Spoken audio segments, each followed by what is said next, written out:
Hello everybody and welcome to Dhan. आज के episode का टॉपिक थोड़ा हैवी है। जैसे कि हम सब ने सुना है over the weekend about the Iran Israel war.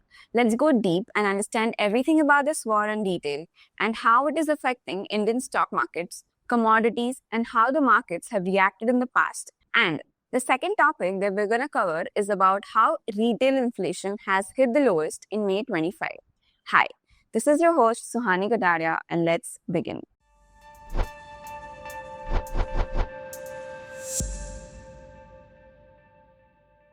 Israel ने ईरान पर अटैक किया on 13 June 2025 and they named the operation as Operation Rising Lion. But ये क्यों किया? ईरान ने न्यूक्लियर बॉम्ब का डर पैदा किया। इजरायली इंटेलिजेंस ने पक्का सिग्नल दिया था कि ईरान न्यूक्लियर वेपन बनाने के बिल्कुल करीब है। ईरान के नाटांज और फोर्डो जैसे फैसिलिटीज में uranium enrichment dangerously high level पर पहुंच गया था, जो JCPOA न्यूक्लियर डील के टर्म्स के बाहर था। अब JCPOA is a Joint Comprehensive Plan of Action. It is an agreement also known as the Iran Nuclear Deal that was reached in 2015 between Iran and several world powers to limit Iran's nuclear program in exchange for the lifting of international sanctions. Israel को डर था कि अगर Iran के पास nuclear weapons आया तो सिर्फ Israel ही नहीं, पूरे वेस्ट एशिया में उसके प्रॉक्सीज को और ज्यादा पावर मिल जाएगी। अब दूसरी बात, pre-emptive national defence. PM Benjamin Netanyahu ने ऑपरेशन को इजराइल का जीवन का सवाल बताया। उनका कहना था कि ये एक्शन एक डिफेंसिव स्ट्राइक है ताकि ईरान के मिसाइल्स, डेपोज, न्यूक्लियर लैब्स और साइंटिस्ट को पहले ही न्यूट्रलाइज किया जा सके उससे अटैक करने से पहले। अगली बात है प्रॉक्सी अटैक्स और रीजनल इंस्टेबिलिटी का खौफ। इजरायली के इंटेलिजेंट इनपुट्स कह रहे थे कि ईरान बैक ग्रुप्स जैसे Hezbollah from Lebanon and Houthis from Yemen और इराकी मिलिट्रीज किसी भी वक्त इजराइल पर अटैक कर सकते हैं। ऑपरेशन राइजिंग लायन का एक एम ये भी था कि वो ईरान अपने प्रॉक्सीज को एक्टिवेट ना करे। और आखिरी बात, अरब कंट्रीज के साथ स्ट्रेटेजिक बॉन्डिंग। नेतन्याहू ने कहा कि ये सिर्फ इजराइल की डिफेंस नहीं है, सुन्नी अरब नेशंस जैसे यूएई, सऊदी, बहरीन का भी सेफ्टी है, क्योंकि वो भी ईरान के एक्सपेंशन से परेशान है। ये कंट्रीज ओपनली कुछ नहीं कह रही है, पर बैकडोर पे इजराइल के साथ स्ट्रेटेजिक अलाइनमेंट दिख रहा है। अब ऑपरेशन का एग्जीक्यूशन पे क्या क्या टारगेट किया गया। Dozens of Israeli fighter jets ने ईरान के अंदर कई टारगेट्स पे कोऑर्डिनेटेड एयर स्ट्राइक्स किया। नातांज ईरान का main uranium enrichment centre, Tehran के मिलिट्री एरियाज में मिसाइल डेपोज और न्यूक्लियर वेपनाइजेशन में इन्वॉल्व साइंटिस्ट, इन सब पे हुआ। एक्सप्लोजन्स तेहरान के नॉर्थ ईस्ट और इशफान प्रोविंस में रिपोर्ट हुई। इजरायली आर्मी ने हिंट दिया है कि ये सिर्फ एक दिन का ऑपरेशन नहीं है, बल्कि मल्टीपल फेज मिशन बन सकता है। अब जानते हैं इस सब का ग्लोबल इकोनॉमिक इम्पैक्ट क्या था। तो ऑयल प्राइसेस का तेजी से ऊपर जाना। ऑपरेशन के तुरंत बाद ब्रेंट क्रूड ऑयल 12% सर्ज करके $94 पर बैरल के ऊपर पहुंच गया। स्ट्रेट ऑफ हॉर्मुज से दुनिया का 20% ऑयल गुजरता है। अगर ईरान ने इस रूट को ब्लॉक कर दिया या माइन कर दिया तो ऑयल प्राइसेस और भी शूट करेंगे। इससे इंडिया, जापान, जर्मनी जैसे एनर्जी इंपोर्टर्स को डायरेक्ट इन्फ्लेशन का झटका लग सकता है। नेक्स्ट, मार्केट वोलेटिलिटी भी बढ़ गई।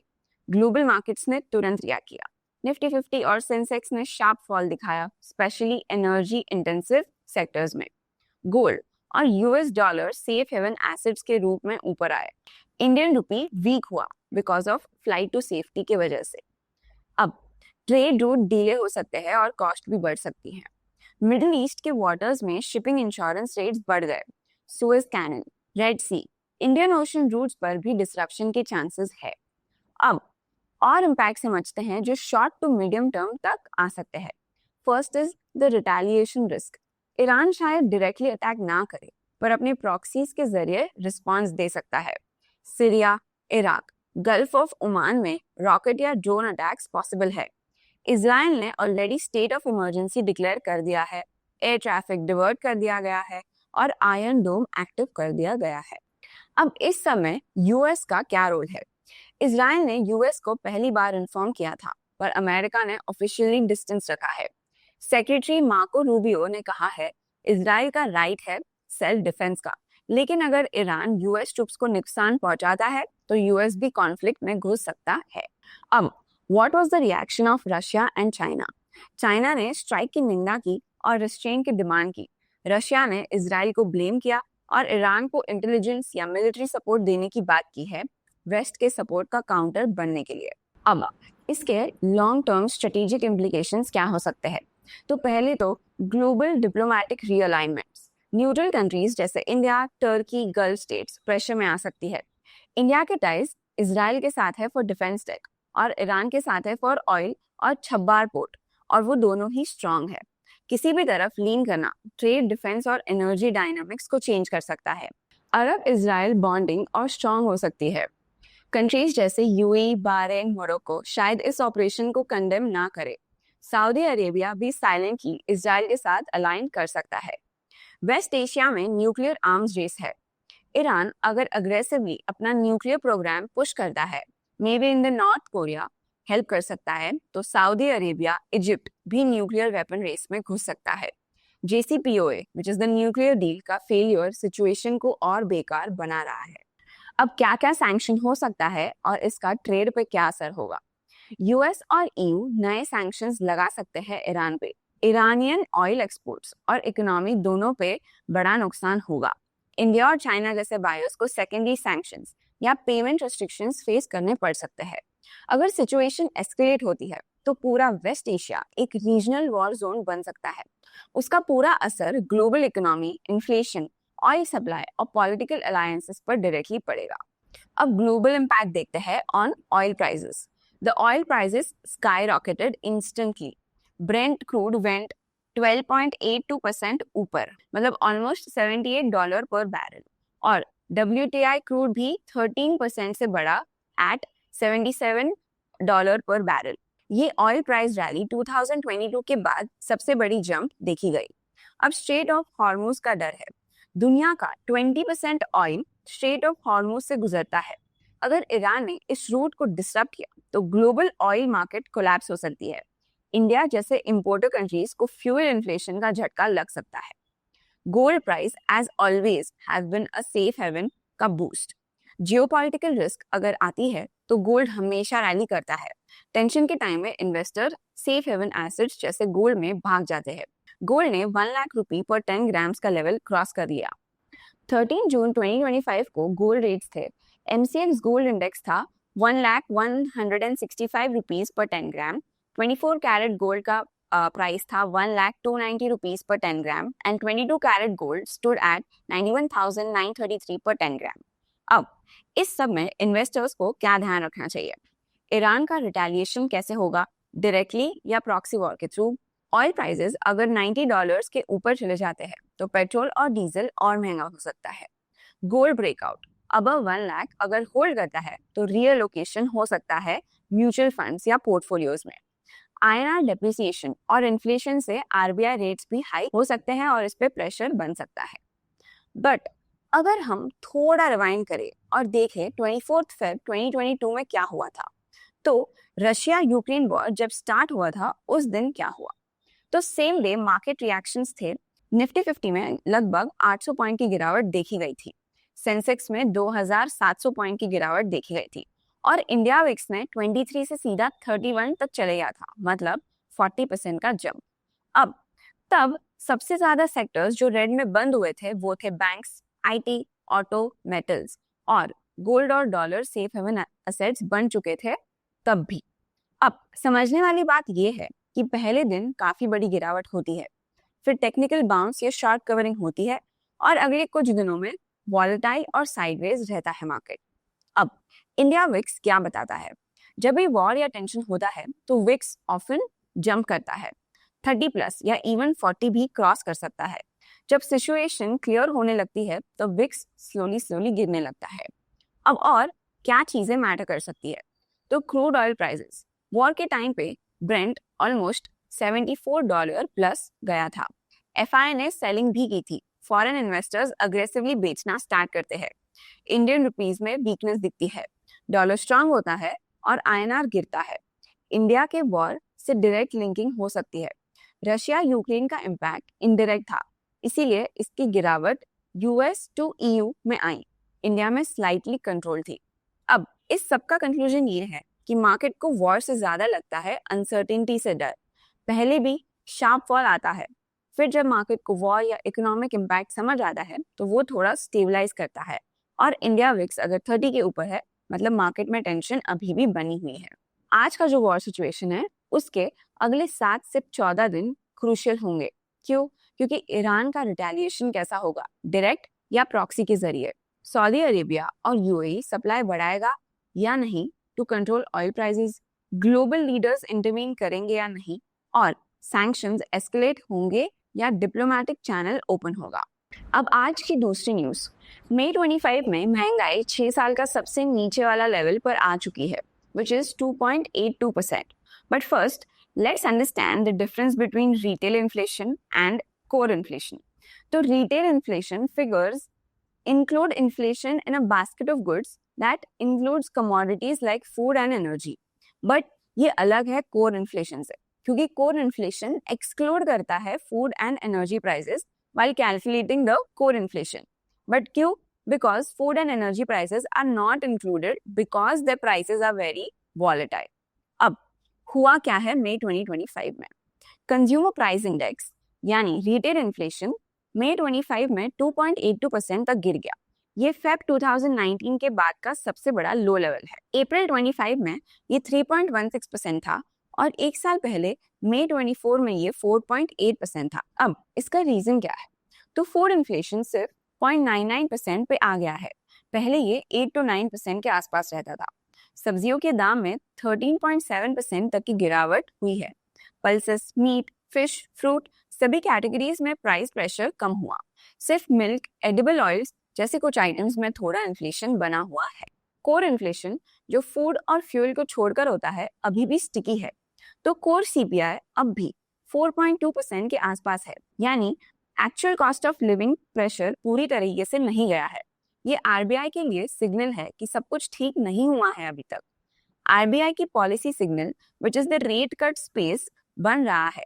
आरबीआई ने ऑलरेडी 50 बीपीएस का रेट कट किया है इस क्वार्टर में, विच इज रेपो रेट 5.5% हो चुका है। आरबीआई ने अपना सीपीआई फोरकास्ट FY26 के लिए 4% से घटाकर 3.7% कर दिया है। But there are still some risk factors like monsoon अगर वीक हुआ तो फूड प्राइसेस वापस बढ़ सकती है। कोर इन्फ्लेशन स्टिकी है, अगर सर्विस प्राइसेस और रेंट बढ़ते हैं तो प्रॉब्लम हो सकता है। ग्लोबल शॉक्स जैसे क्रूड ऑयल या जियोपॉलिटिकल टेंशंस इन्फ्लेशन वापस बढ़ा सकता है। तो in essence this cool down in inflation provides breathing space for the RBI to focus more on growth than inflation control.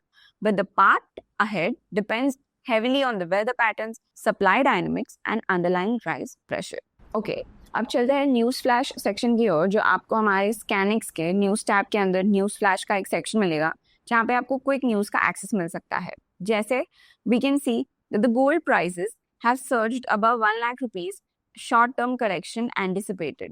Gold के August future contracts on MCX crossed the 1 lakh mark, reaching 1,403 per 10 grams on Friday.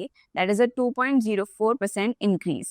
This surge is attributed to the safe haven buying due to Israel-Iran tensions and weakness in the dollar index. उसके बाद हम देख सकते हैं that the oil price का जो surge है हमें वो दिख रहा है due to Iran-Israel conflict. Oil prices have spiked due to escalating tensions between Iran and Israel. West Texas Intermediate crude futures surged more than 7%, the most since March 2022, following Iran's missile attacks on Israel in retaliation for Israeli strike on the Iranian targets. उसके बाद अगर हम ये देखते हैं तो City Union Bank targets industry beating growth by FY26. City Union Bank aims to outpace industry growth by 200 or 300 basis points in FY26. The CEO projects 13 to 14% growth over the next 5 years. The bank is expanding geographically outside Tamil Nadu and expects investments in retail banking to contribute to profitability from 26-27. This aims to reduce its cost to income ratio to around 45% within 5 years. तो ऐसे ही अगर आपको भी quick news का access चाहिए तो आप हमारे न्यूज़ फ्लैश सेक्शन को एक्सप्लोर कर सकते हो। Now let's go on the insides tab and see the heat map for today, जहाँ पे हम देख सकते हैं कि due to the Israel Iran war, हम देख सकते हैं कि a lot of stocks have closed in red today because of the uncertainty that it holds. तो अगर हम देखें तो the top loser for today is Adani Ports and SEZ, obviously because of the Iran-Israel war, which is down by 2.82%. उसके बाद हम देख सकते हैं कि SBI is down by 1.69%, ITC is down by 1.69%, Bajaj Finserv is down by 0.88%, HDFC Bank is down by 1.33%. So in all, everybody is almost has closed in red. So, but some of them, जो अभी मैंने name किए, these have been the top losers for the day. But on the other hand, Bharat Electronics is a gainer, which is up by 1.76%. ONGC is up by 1.46%. Tech Mahindra is up by 0.89%. So these have been the only top gainers in Nifty 50 for Friday. उसके बाद if we look at the FI/DI data, हम देख सकते हैं as of 13 June 2025, FI ने फिर से selling किया है of 1263 crores and DI ने buying किया 3041 crores. If you look at the industry MDF book, it is at 84,325 crores. उसमें position add हुआ है 7,540 crores. जो पोजीशन लिक्विडेट हुए हैं वो 6,055 करोड़ के हैं. तो नेट एडिशन इज 1,485 करोड़ का, जिसमें सबसे ज्यादा एक्सपोज्ड स्टॉक है Hindustan Aeronautics, Tata Motors, Jio Financial Services, Mazagon Dock, Varun Beverages and Reliance industries.